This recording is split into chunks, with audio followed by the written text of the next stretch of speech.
Akhirnya saya tuh masuk penjara itu sampai kayak di neraka, Pak.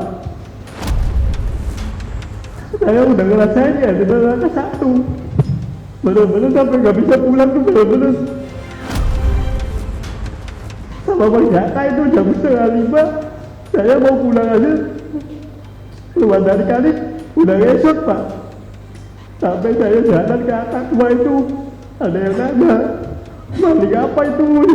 Orang pada ngomong, itu maling.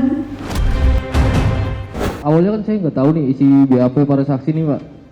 Terus saya dijemput di rumah, tiba-tiba saya diperiksa di kantor. Oh iya aja gitu. Saya menolak, Pak. Oh menolak. Tapi Menolak. kenapa faktanya ada di tulisan tersebut ataupun di pengadilan? Tetap dipaksa. Dia bilang katanya, ini nggak usah bohong, kamu ada di situ. Katanya. Kalian ini pernah mendengar ya, Vina itu dibunuh atau kecelakaan sebenarnya? Kecelakaan tunggal. Kan tunggal? Iya. Kenapa kalian begitu yakin bahwa ini kecelakaan tunggal?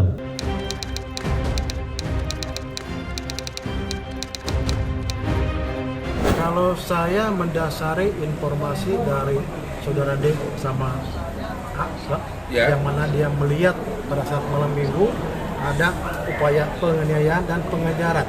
Ada 3 kata kunci yang saya dapat majelis dari saudara penasihat hukum. Pertama, penyampaian laporan palsu.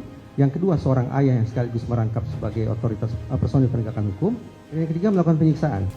Tentunya saya sebagai orang tua sangat merasa terpukul dan sedih dengan hilangnya anak kami. Dengan pangkat saya Bintara, apakah mungkin saya bisa mempengaruhi dari mulai penyidik, kejaksaan, bahkan pengadilan?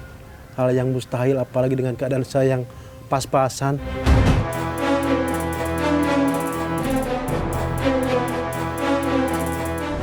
Di tengah hiruk-pikuk ruang sidang yang dipenuhi ketegangan, suara hakim menggema, pertanda sidang dimulai.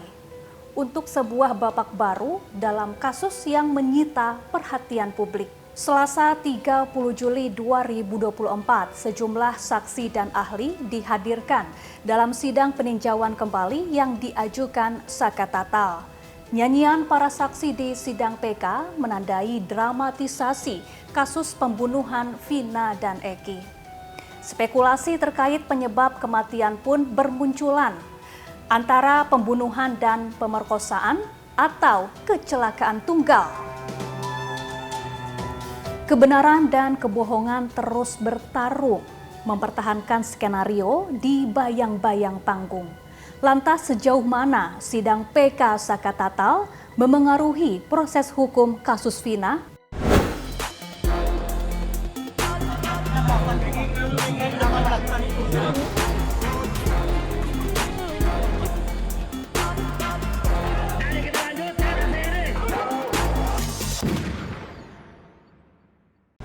Mantan narapidana dalam kasus pembunuhan Vina dan Eki terus berupaya memperjuangkan keadilan lewat sidang peninjauan kembali. Pekan ini, tim kuasa hukum Saka Tatal menghadirkan sederet kesaksian baru yang digelar di Pengadilan Negeri Cirebon, Jawa Barat. Mereka menghadirkan 9 saksi fakta dan 6 ahli.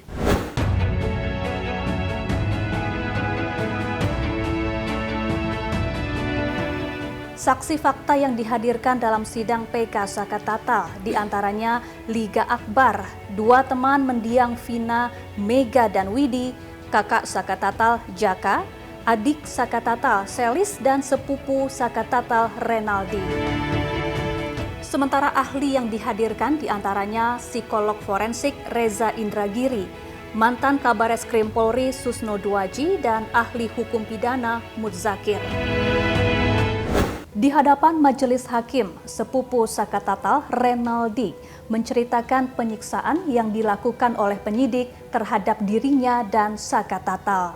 Tangis haru pun mewarnai ruang sidang.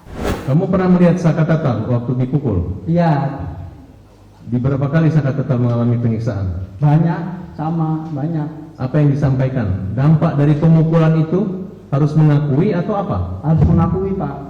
Padahal itu nggak tahu.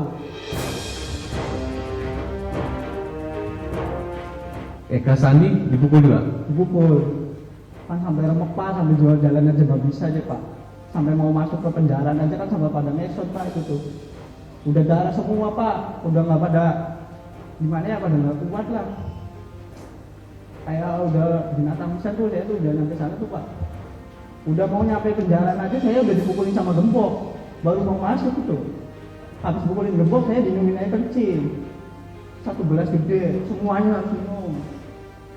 Habis minum air kencing itu ada polisi yang bawa sendal heger, semua ditabokin.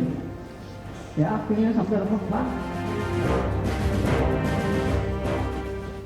Ada ancaman kekerasan atau akan dibunuh atau? Ada, masih mending ditembak mati semua aja daripada kamu pada hidup. Ada polisi yang ngomong kayak gitu. Siapa yang paling jahat? Ya itu namanya, ada namanya kenal saya, orang 2 itu Pak. Namanya Aris Papua sama Gugun. Aris Papua sama Gugun itu paling kejam, itu yang ngebalsem saya, itu yang ngetum saya Pak. Itu orangnya.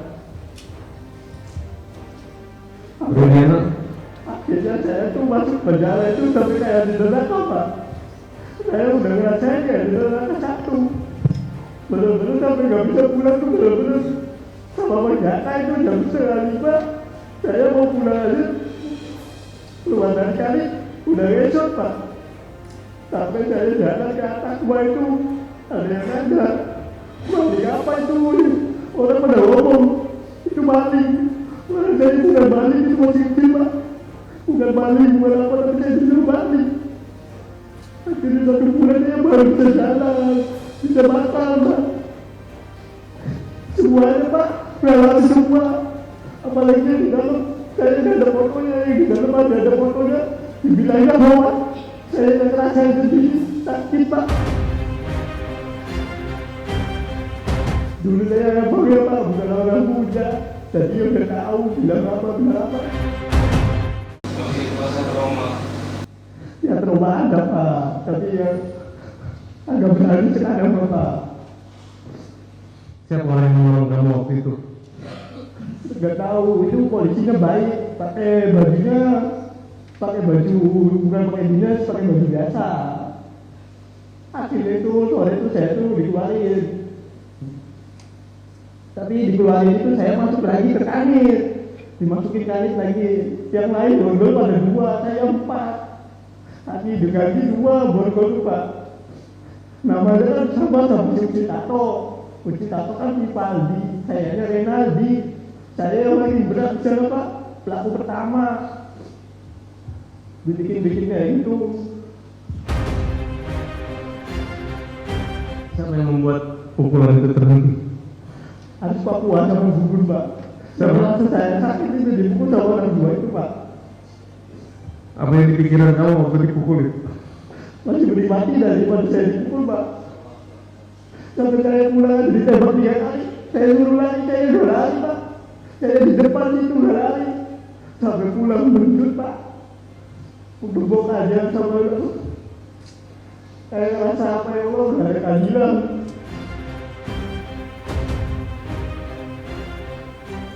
Ibu kamu, ayah ibu kamu tahu Pak, kejadian? Tahu Pak. Menggata tahu, karena saya tahu. Bapak saya juga di situ gak bisa apa-apa, lihat saya boleh kan. Kamu lihat disiksa? Disiksa Pak, semua disiksa.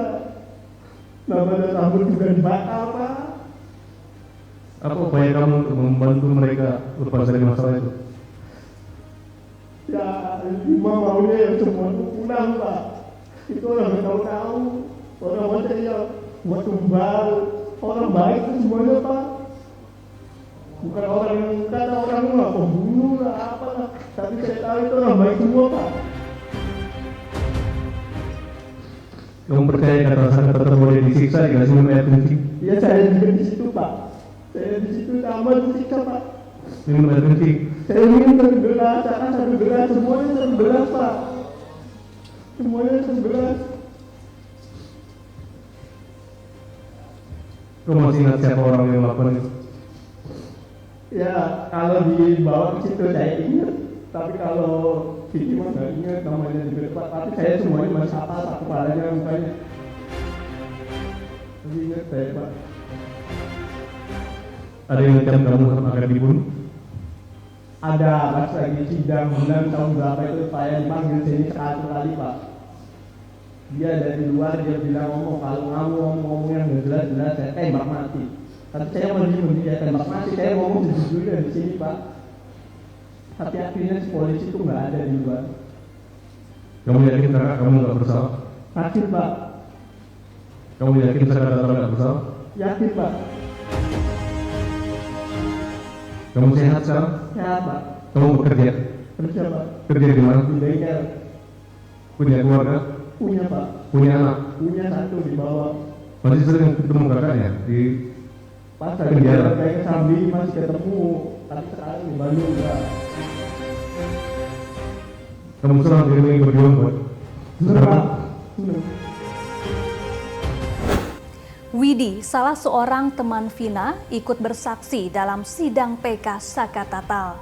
Di persidangan, Widi meyakini Vina dan Eki meninggal dunia akibat kecelakaan tunggal. Baik, kalian ini pernah mendengar ya, Vina itu dibunuh atau kecelakaan sebenarnya? Kecelakaan tunggal. Kecelakaan tunggal? Iya, Kenapa kalian begitu yakin bahwa ini kecelakaan tunggal? karena yang nelpon 4 kali diangkat itu, halo assalamualaikum, iya gimana pak, iya gimana pak, ini itu kan apa sih namanya yang bicara bapak-bapak. Oh, kamu nelpon ke handphonenya dia? Enggak. Iya, ke HP almarhum. Iya, yang terakhir. Terus ada yang angkat? Ada. Ya, siapa yang angkat? Bapak-bapak, dia bilangnya begini pak. Bilang apa? Coba jelaskin yang tegas dan keras coba. Iya, dia bilangnya begini. Assalamualaikum. Halo, di mana Vinanya? Kan kamu negesinnya cuma Vinanya aja sih, Pak. Nah, pas begitu tuh dia langsung ngomongnya gini. Assalamualaikum, saya dari Polsek Talun ingin mengabarkan kalau Ananda Vina sama Eki kecelakaan tunggal di di jembatan flyover Talun. Yang perempuannya dibawa ke rumah sakit Gunung Jati, yang laki-lakinya meninggal di tempat. Itu kamu yang telepon itu nomor Vina? Iya. Masih ada nggak nomor telepon atau handphone kamu yang zaman dulu itu? Wah, nggak ada itu sih. Nggak ada ya? Sementara saksi Mega yang merupakan teman Vina memberikan kesaksian terkait keberadaan Vina 1 hari sebelum kejadian. Mega membeberkan fakta baru terkait kondisi Vina yang saat itu sedang haid. Ada kejadian lain yang penting mungkin untuk disampaikan di sini? Mungkin ada hal-hal yang sifatnya apakah kondisi namanya perempuan kan tahu mungkin waktu itu dia lagi sehat, mungkin lagi berhalangan. Lagi haid, Pak. Lagi haid? Ya. Maksudnya lagi haid menstruasi? Ya. Jadi pas siang dijemput sama aku sama Mega, kira-kira nyampe rumah aku tuh jam 2, kurang lebih jam 2 Pak. Pas begitu baru masuk ke dalam rumah, si Meganya ke WC, si Vina tuh bilang begini Pak, Wid ada uang nggak? Dia bilang begitu. Aku minjem dong 50 aja buat beli pembalut sama beli Indomie 2. Ini kesaksian baru terungkap di sini, karena kalau disesuaikan dengan hasil labkrim atau visum itu memang ada pendarahan aktif itu. Saya nggak tahu, nanti kita akan sampaikan ke saksi ahli nanti. Tapi kalian yakin bahwa ada Vina waktu itu lagi haid? Iya, yakin Pak. Yakin Pak, karena saya nyuci darahnya. Nyuci Kan gimana? jadi saya tuh pulang kan dari main sama pacar saya, kurang lebih jam 10, saya balik lagi ke rumah Widi. Saya kan maaf mau buang air kecil. Nah, di situ ada celana dalam sama pembalut, tapi itu masih banyak darah, Pak. Nah, kan kalau saya orangnya jijik bukan jijik, risih gitu tuh, Pak. Risih, saya siram-siram. Nah, itu tuh ada juga conditioner Sunsilk warna kuning punya saya, soalnya habis. Saya kan sambil marah-marah, soalnya saya belum pernah pakai sama sekali, tapi kok udah habis. Ini pembalut punya siapa? Jorok banget, kebiasaan, nggak pernah dicuci atau ini gitulah, Pak. Nah, terus kata Widi, itu tuh anak itu, gitu Pak. Masih seputar sidang PK Sakatatal, Liga Akbar, salah satu saksi yang mencabut BAP kasus Vina pada tahun 2016 silam, menjelaskan fakta yang sebenarnya terjadi. Liga mengaku dipaksa oleh penyidik untuk mengatakan bahwa dirinya berada di lokasi kejadian. ketika saudara membuat berita acara itu, apa yang saudara katakan dari kebohongan itu? Kan kalau misalnya saudara tidak ada di situ, berarti tidak ada cerita apa-apa, ya? Ya betul Pak. Pada kenyataannya saudara ceritakan bahwa ada kejar-kejaran, Ya, ada lempar-lemparan. ya betul Pak. Nah, itu termasuk yang saudara cabut. Ya itu yang saya cabut Pak. Baik. Waktu itu saudara sempat di BAP. 2016 ya di BAP. Siapa yang dampingi waktu itu? Tidak ada sama sekali Pak. Siapa yang mengarahkan isi BAP-nya waktu itu? Sehingga ada cerita bahwa ada kejar-kejaran dan lempar-lemparan. Penyidik Pak. Penyidiknya namanya siapa? Saya lupa. Ada Rudiana waktu itu? Oh, seingat saya tidak bertemu Pak Rudiana di situ, tapi ada teman saya 2 itu dia bertemu katanya. Intinya itu arahan Rudiana. Tidak tahu saya Pak. Ya, maksud Anda, saudara mau mengatakan bahwa ada peristiwa yang tidak sebenarnya terjadi yang Anda alami dan tidak Anda ketahui, kenapa bisa ada tulisan seperti itu di berita acara itu? Awalnya kan saya nggak tahu nih isi BAP para saksi nih Pak. Terus saya dijemput di rumah, tiba-tiba saya diperiksa di kantor. Oh iya aja gitu? Saya menolak Pak. Oh menolak, tapi Menolak. kenapa faktanya ada di tulisan tersebut ataupun di pengadilan? Tetap dipaksa, dia bilang katanya, ini nggak usah bohong, kamu ada di situ katanya. Ada ancaman? Ancaman atau teror atau intimidasi? Hanya bilang begitu saja sih Pak. Berarti kamu dalam keadaan terancam dan ketakutan begitu? Pasti Pak. Apa yang membuat moral atau hati kamu sehingga kamu punya niat untuk berkata jujur? Oh, saya tidak mau fitnah Pak. Pasti dosa besar itu Pak. Setelah 8 tahun kamu menyembunyikan fakta itu, berbohong, kemudian menyadari bahwa itu adalah fitnah. Pasti Pak. Kamu nggak tahu bahwa resiko kamu melakukan itu ada resiko ancaman pidananya? Tidak tahu Pak. Ahli psikologi forensik Reza Indragiri menjadi salah satu ahli yang dihadirkan dalam sidang PK Sakatatal. Menurutnya, jika benar Ibtu Rudiana menyampaikan laporan palsu, terlibat dalam penganiayaan terhadap terperiksa dan mengalami konflik kepentingan, maka Ibtu Rudiana telah melanggar kode etik profesi Polri. Ada 3 kata kunci yang saya dapat majelis dari saudara penasihat hukum. Pertama, penyampaian laporan palsu.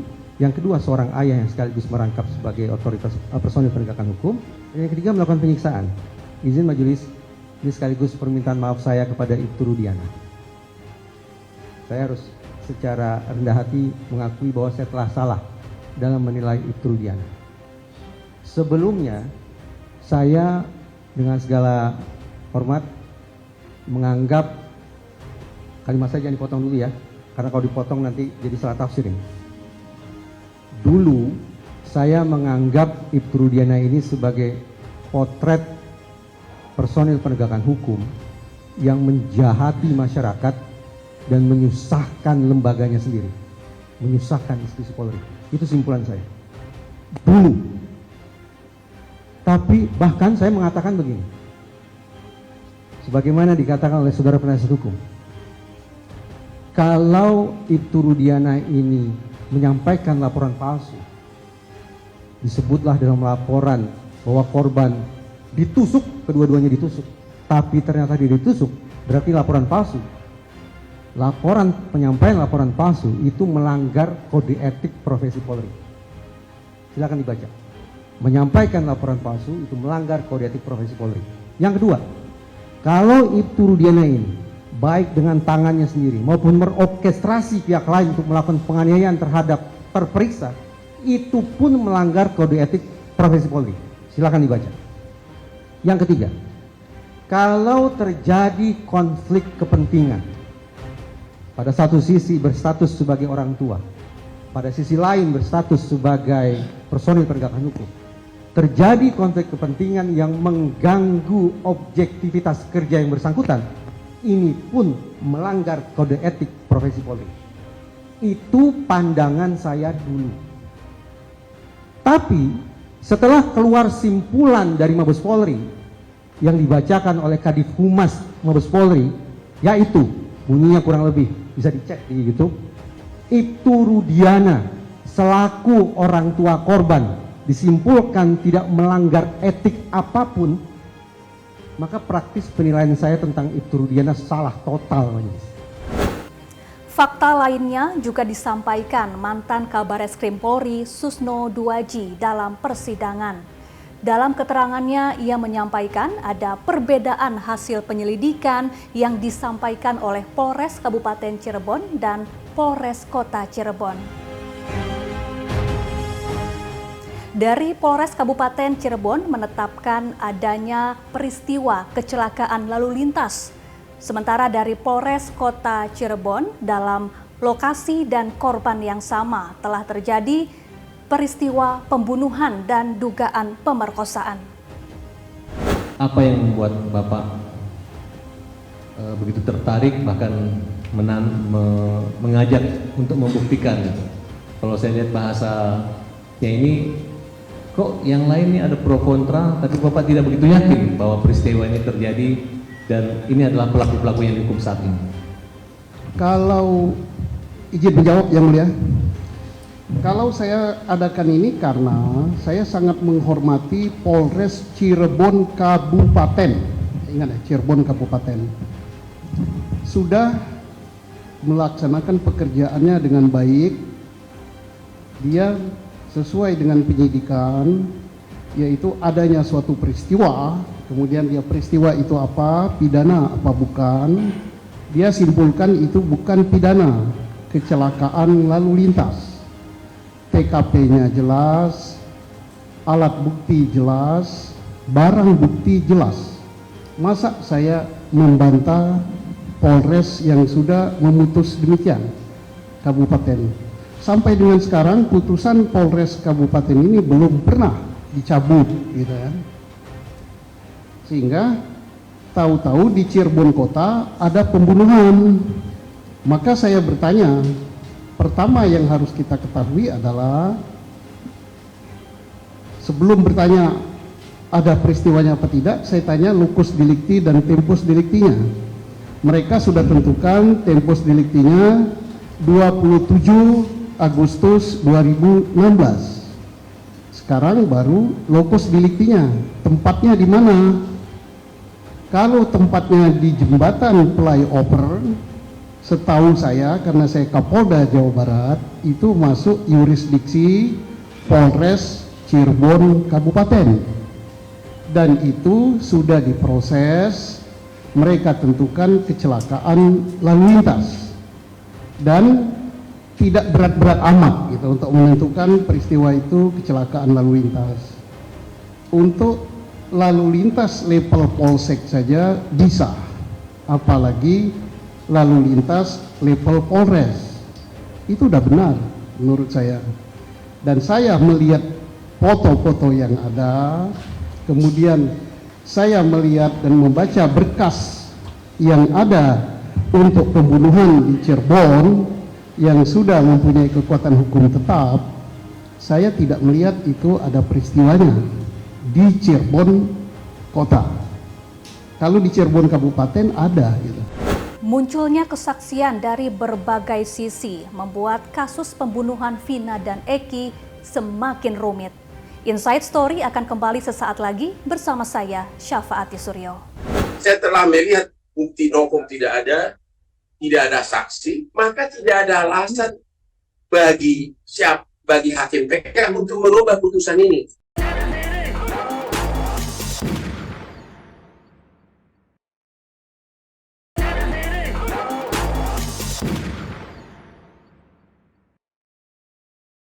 Kasus Vina dan Eki kian pelik, teka-teki yang semakin rumit, mengantarkan kasus Vina dan Eki ke jalan terjal dan berliku, seolah semakin jauh dari titik terang.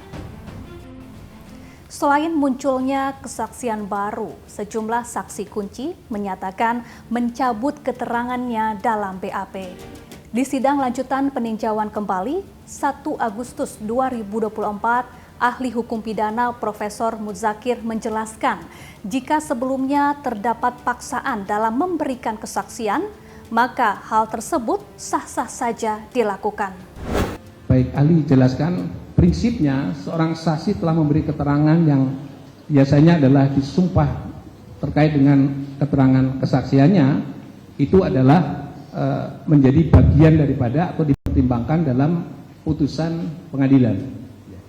Tapi kalau jika kemudian diketahui bahwa pada saat dia memberikan, pada saat itu ada sebut saja itu tekanan fisik maupun non fisik yang membuat dia tidak bisa berbuat sesuatu kecuali dia terpengaruhi atau dipengaruhi oleh kekuatan di luar dirinya yang melakukan pemaksaan secara fisik maupun non fisik itu, maka keterangan yang diberikan itu adalah keterangan yang tidak sesuai dengan keterangan kesaksian, yang seharusnya dia harus memberi keterangan kesaksian berdasarkan apa yang dialami sendiri, apa yang dilihat sendiri, atau apa yang didengar sendiri, tapi karena pengaruh-pengaruh dari luar dirinya, karena ada unsur paksaan fisik dan non fisik tadi yang membuat dia memberi keterangan yang tidak sempurna, atau mungkin justru memberi keterangan yang sesungguhnya tidak atau bertentangan dengan keadaan yang benar dan keadaan yang sebenarnya. Jika kesadaran itu muncul di kemudian hari setelah adanya putusan dan dia menjadi berani untuk mencabut keterangannya, maka itu boleh dilakukan. Tadi ahli sampaikan dengan catatan dia akan memberikan keterangan-keterangan yang benar dan sesuai dengan yang sebenarnya berdasarkan apa yang dia alami, apa yang dia lihat dan apa yang dia dengar. Dan itu diberikan juga tanpa ada paksaan dari pihak manapun. Menurut ahli adalah itu boleh menarik atau istilah bahasanya adalah membatalkan keterangan kesaksiannya dan dia akan memberi keterangan di sidang pengadilan. Dengan catatan pula karena keterangan itu sudah dimasukkan di dalam pertimbangan putusan pengadilan, maka membatalkannya juga harus dengan putusan pengadilan.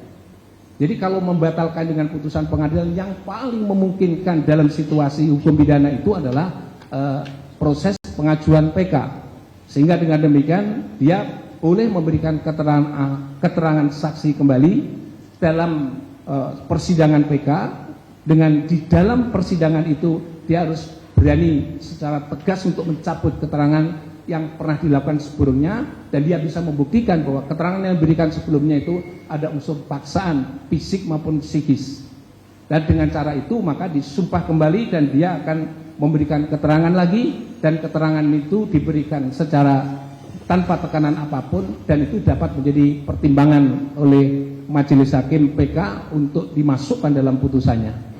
Sehingga dengan demikian itu yang atau keterangan yang tidak benar tadi karena melahirkan proses peradilan yang sesat dan menyesatkan, maka bisa dibatalkan agar supaya majelis hakim PK dan kemudian permohonan PK ke Mahkamah Agung itu nanti bisa mempertimbangkan putusan dengan putusan yang lebih mendekati atau sesuai dengan kebenaran material dan menghindari proses peradilan yang sesat dan menyesatkan. Demikian keterangan ahli. Ralat kesaksian yang disampaikan oleh ahli hukum pidana memperkuat tindakan dua saksi kunci kasus Vina, Dede Riswanto dan Liga Akbar. Dede mengungkap campur tangan Ibtu Rudiana dalam pengusutan kasus pembunuhan Vina dan Eki berhubungan dengan saksi lainnya yang bernama Aep. Aep disebut Dede sebagai pihak yang mempertemukan dirinya dengan Ibtu Rudiana hingga membuatnya memberikan keterangan palsu. 22 Juli 2024, publik dikejutkan dengan kemunculan Dede yang mengaku siap dengan segala risiko karena telah berbohong di berita acara pemeriksaan kasus Vina tahun 2016 lalu. Bahkan Dede mengaku siap menggantikan para terpidana kasus Vina. Mau ngapain di sini? Katanya buat keterangan saksi anaknya Pak Rudiana yang meninggal.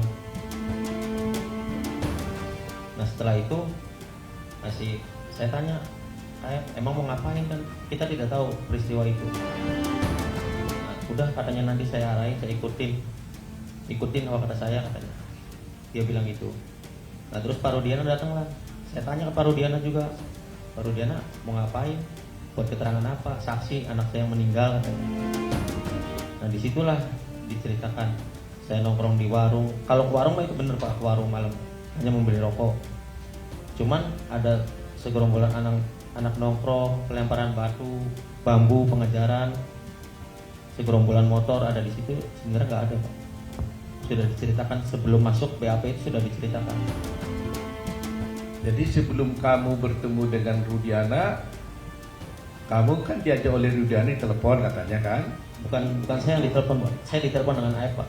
Ditelepon oleh AF. Kamu diajak ke kantor polisi. Iya. Waktu kamu diajak ke kantor polisi, kamu tahu tujuannya untuk apa? Belum tahu Pak, saya nanyanya pas sudah masuk ke Polres Pak di dalam. Apa katanya waktu kamu diajak ke kantor polisi?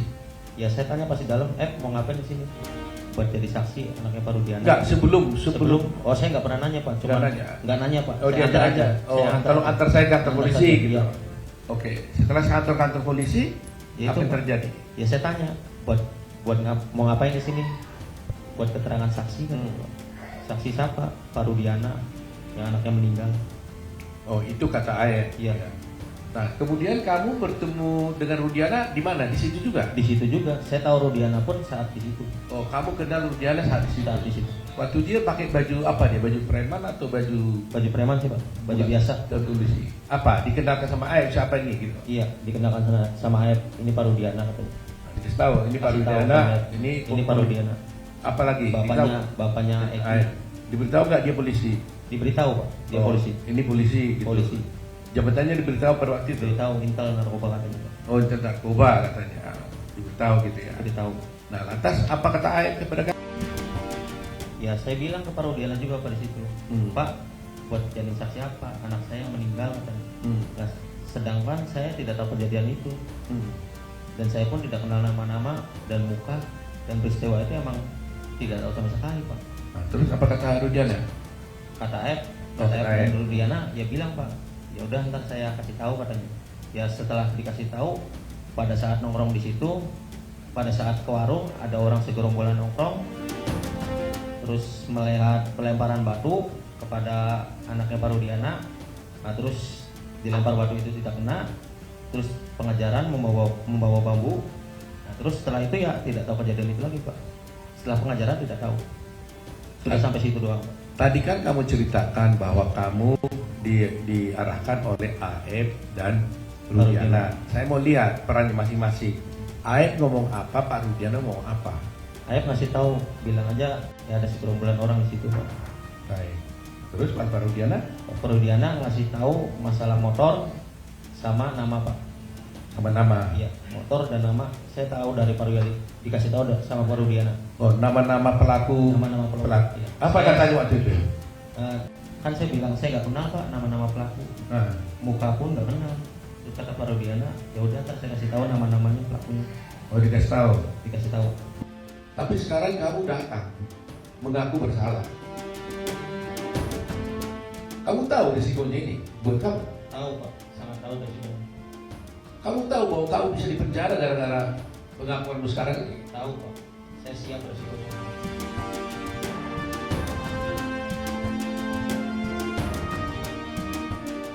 Tujuh orang ini di dalam penjara gara-gara kamu. Kamu bersedia nggak masuk penjara supaya 7 orang ini keluar? Sangat bersedia Pak. Yang penting intinya 7 terpidana itu saya mau keluar Pak, bebas. Seperti kehidupan saya kemarin Pak. Karena saya merasa bersalah. Meskipun kamu masuk penjara? Siap Pak. Meskipun saya masuk penjara, menggantikan 7 terpidana itu saya siap Pak. Jadi kamu siap 7 orang keluar, kamu masuk penjara? Siap Pak, siap Pak. Karena kamu merasa bahwa mereka masuk penjara gara-gara kamu. Menanggapi pernyataan tersebut, kuasa hukum Ibtu Rudiana Elsa Syarif mengatakan tak semudah itu bagi saksi untuk mencabut keterangannya, apalagi telah berada di atas sumpah. Sekarang Aib ada di Polda Jabar dan sebelumnya saya juga tanyakan, itulah cerita sebenarnya ya. Jadi bukan Rudiana aja, Rudiana aja belum pernah ketemu Aib ya. Dan saya ketemu Aib dan Aib menjelaskan hal yang itu seperti dalam persidangan. Dan kemudian setelah mereka ketemu itu sebelumnya dia sempat menanyakan kepada 5 orang ini, Suroto, Muhyiddin, Supardi, Tatang, Suja. Ini ditanya sehingga semua menjelaskan itu menjadi satu analisa. Oke. Mengenai kesaksian Aib, seorang polisi tentu saja punya keraguan-keraguan terhadap apapun yang disampaikan seorang kalau tidak memiliki bukti yang cukup, apalagi sosok Pak Ibtu Rudiana adalah penyidik, sekalipun dia adalah penyidik kasus narkoba. Bagaimana melihat tudingan bahwa jangan-jangan yang diprank oleh dalam kasus ini adalah Pak Rudiana oleh Aib, atau malah sebaliknya, malah Pak Rudiana yang menskandalkannya? Yang jelas ceritanya kami sudah bertemu juga dengan Aib dan saya justru melaporkan bahwa Aib ini kami temukan dan kami jadi kuasa hukum. Justru saya memberitahukan jadi tidak ada komunikasi antara Aib dengan Pak Rudiana dan juga kebetulan kemarin saya ketemu juga dengan saksi lain yang Suroto dan yang dengan kepolisian itu kan itu polisi semua yang 4 itu. Pembunuhan berencana. Apa komentar Anda? Selama belum ada putusan yang membatalkan putusan yang telah mempunyai kekuatan hukum tetap, kita tetap berpegang kepada putusan yang telah mempunyai kekuatan hukum tetap. Nah, sekarang kan Saka Tatal itu mengajukan PK. Betul. Ya, itu kan haknya dia dan diatur dalam undang-undang.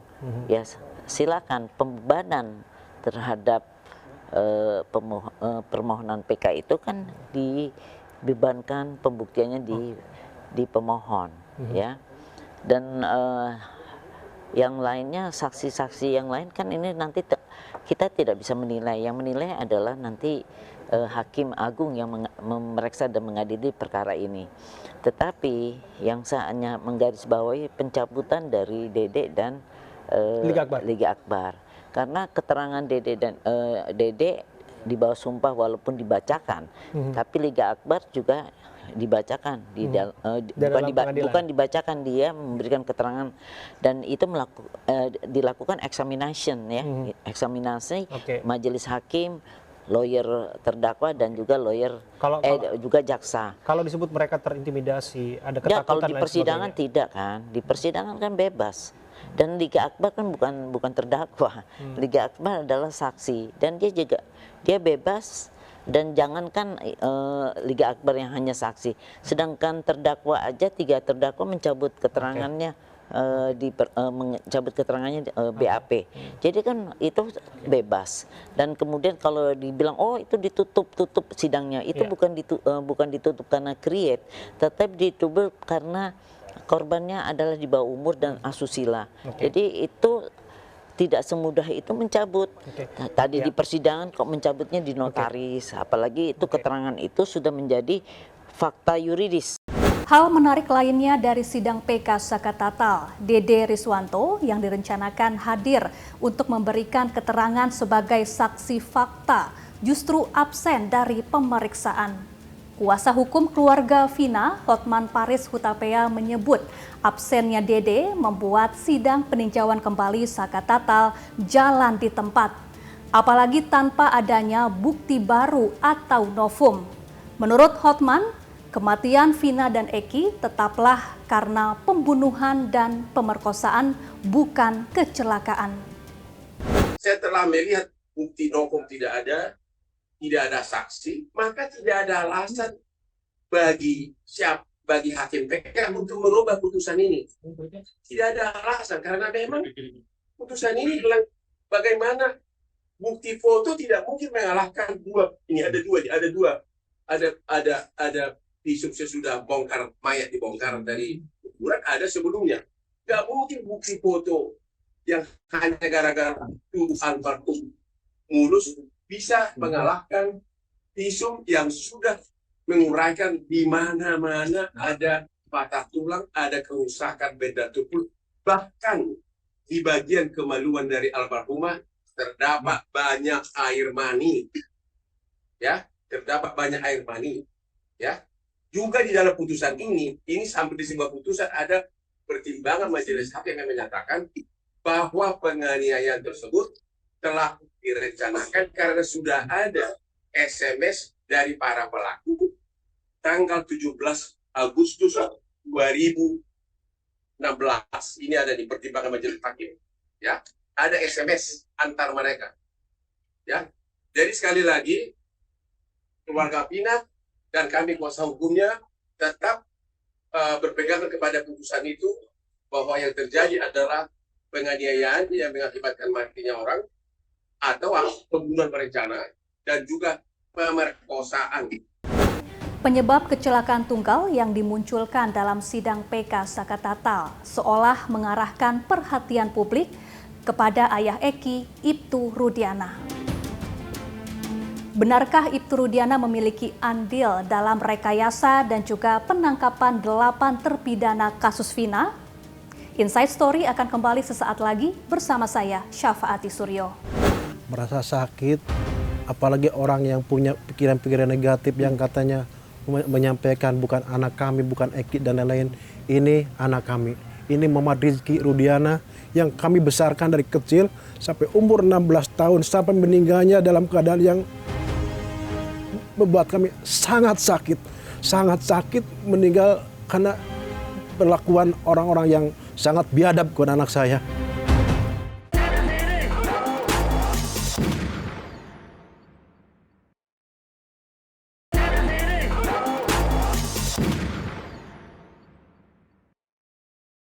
Drama kasus Vina dan Eki semakin membara. Kesaksian baru seakan menggetarkan nurani dan mengguncang keadilan, di mana kebenaran dan kebohongan bersaing untuk diungkapkan. Sejumlah kesaksian baru dalam sidang PK Sakatatal menambah kecurigaan publik terhadap sosok Ibtu Rudiana yang merupakan ayah dari Eki. Kuasa hukum Ibtu Rudiana, Elsa Syarif, dan kuasa hukum Suroto, Rasman Arif Nasution pun mempertanyakan kredibilitas para saksi yang dihadirkan. Soal kita kan melihat bahwa dari faktanya di putusan bahwa kematian dari almarhum Eki itu kan bisa ketahuan jamnya. Iya. Jamnya dia meninggal di tempat, ya. Dan di mana penemuan dari saksi Suroto, Muhyiddin, Supardi, Suja itu kan mengetahui penemuan di sana, ya. Setelah Tapi disebutkan dalam putusan 21.00 di SMP belakang showroom itu. Ya, itu kan penyiksaannya, tapi penyiksaan, tapi 21.00 sementara 22.05 itu masih telepon-teleponan nah, dengan. itu kan kita belum bisa mempercayakan itu karena kan kematian dari Eki ini bisa dibuktikan karena dari visum itu sendiri. Karena ada 2 kali. Soal waktu ini bisa jadi Widi berbohong maksudnya Bu Elsa? Saya nggak bisa berbohong karena itu ingatan sudah 8 tahun yang bisa lalu. detil gitu misalnya? Dan kemudian dari mana dia bisa tepat jam 22.05. Okay. Saya secara jujur mengatakan makin prihatin saya begitu banyak saksi yang bermunculan baru. Tanpa dia diperiksa oleh polisi, tanpa memberikan kesaksian di pengadilan. Tapi berani bersuara. Seperti yang 2 orang ini. Saya pikir ini super IQ-nya di atas Habibie lagi nih. Kenapa seperti itu? Mungkin saya Iya, saya juga enggak. Saya begini. Saya challenge Anda, Bung Rasman. Pada waktu itu kan mungkin saja polisi mungkin miss dan lain sebagainya bisa saja kan? Bukan. Artinya yang tidak diperiksa belum tentu tidak mengetahui. Bukan, Mega tadi maksud saya dengan teman-temannya. Betul. Dia ingat betul pukul 20 sekian. Lewat 05. 22.05 betul. Ya. Sedangkan Pak Suroto klien saya, orang yang pertama kali menemukan almarhumah Vina dan Eki, itu pun dia mengatakan lebih kurang pukul 22 lewat 15 menit. Kan begitu Pak Suroto? Nah, tetapi kok ada saksi muncul baru, berani bersuara, apalagi ada yang mencabut seperti Liga Akbar, seperti Dede dan lain-lain. Sekali lagi saya katakan, saya makin gelisah pikiran saya Bu Elsa sebagai senior, teman-teman semua para pengacara, kita wajib gelisah sekarang. Ibtu Rudiana pun tak tinggal diam. Banyaknya tudingan terkait keterlibatannya dalam kasus Vina dan Eki membuat Ibtu Rudiana menepis tudingan tersebut. Secara eksklusif, Ibtu Rudiana blak-blakan kepada rekan Abraham Silaban. Tentunya saya sebagai orang tua sangat merasa terpukul dan sedih dengan hilangnya anak kami. Apalagi dengan isu-isu miring yang lebih memojokkan kami, apalagi sebagai orang tua. Di tahun 2016, saya hanya seorang polisi berpangkat bintara, pangkat aibtu, yang tidak punya kemampuan apa-apa. Apalagi sampai diisukan saya mempengaruhi penyidik dalam hal penyidikan, itu sama sekali tidak. Apalah artinya saya yang memang tidak punya dan tidak bisa apa-apa. Saya semuanya kami serahkan pada penyidik, dan saya yakin dan percaya pada para penyidik. Bapak bukan hanya disebut mempengaruhi penyidik, bahkan disebutkan juga jangan-jangan ada pengaruh bahkan sampai ke ruang pengadilan, Pak.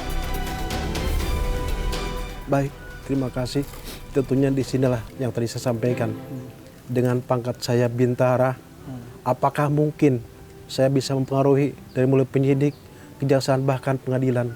Hal yang mustahil, apalagi dengan keadaan saya yang pas-pasan, hanya buat hidup keluarga, dan tidak ada niatan sama sekali untuk ke sana.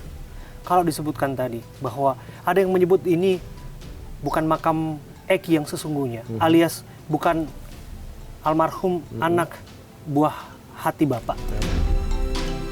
Ada yang meminta untuk ekshumasi dan lain sebagainya. Bapak sebagai seorang pribadi, bagaimana menjawabnya? Baik, terima kasih. Tentunya semua ini membuat kami dan keluarga merasa sakit ya. Merasa sakit, apalagi orang yang punya pikiran-pikiran negatif yang katanya menyampaikan bukan anak kami, bukan Eki dan lain-lain. Ini anak kami. Ini Muhammad Rizky Rudiana yang kami besarkan dari kecil sampai umur 16 tahun sampai meninggalnya dalam keadaan yang membuat kami sangat sakit meninggal karena perlakuan orang-orang yang sangat biadab kepada anak saya.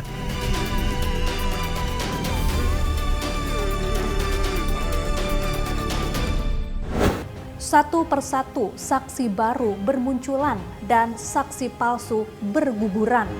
Namun entah kapan kasus Vina dan Eki dapat menemukan kebenaran. Apakah kesaksian tersebut bisa mengantarkan Saka Tatal mendapatkan keadilan melalui sidang PK? Semoga pihak yang tidak bersalah bisa segera mendapatkan keadilan dan misteri kematian Vina dan Eki bisa menemukan titik terang. Saya Syafaati Suryo, terima kasih dan sampai jumpa.